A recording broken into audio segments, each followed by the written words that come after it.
भंजनगर उत्तर घुमुसर बनखंड चलित मास 18 तारिख पक्षी गणना हेब।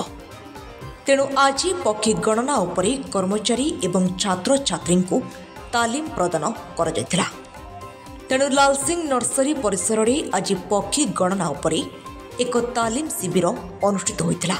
एथिरे उत्तर घुमुसर बनखंड अधिकारी हिमांशु शेखर महांती मुख्य अतिथि भाव जोगदे प्रदीप प्रज्वलन कर कार्यक्रम को उद्घाटन करथिले।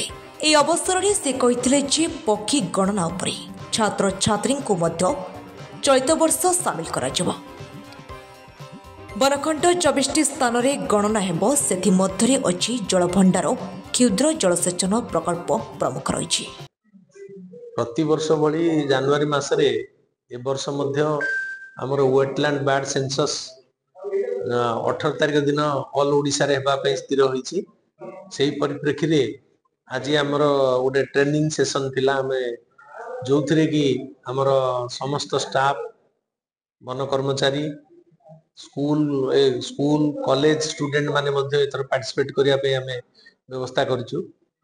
से माने मध्य आसी छंदी कॉलेज रो विभिन्न कॉलेज रु पिला माने आछंदी जो माने कि ए बर्ड सेंसस रे अंशग्रहण करिवे। हम बेसिकली वेटलैंड बर्ड्स गुडांगर काउंटिंग हबो। विभिन्न डिफरेंट वाटर बॉडी जो हमर अछि हमर पाखापाखी 30 टा लोकेशन रे हमर यूनिट करा जायछि। 30 टा यूनिट करा जायछि एवं प्रत्येक यूनिट रे हमर फॉरेस्टर फॉरेस्ट गार्ड आउ हमर स्कूल एंड कॉलेज स्टूडेंट माने मध्य से यूनिट रे रहिबे एवं प्रत्येक वाटर बॉडी हमर जते बड़ बड़ वाटर बॉडी अछि जोठी बार्ड रो कांग्रीगेशन अछि सेठी सब ए माने काउंटिंग करिवे। काली 18 तारिख दिन सकाळ 6 टा रु दिन 11 टा पर्यंत हमर सेंसस चालू रहइबो। गंजाम जिला ब्यूरो अमरेंद्र कुमार पटनायक रिपोर्ट सकाळ खबर।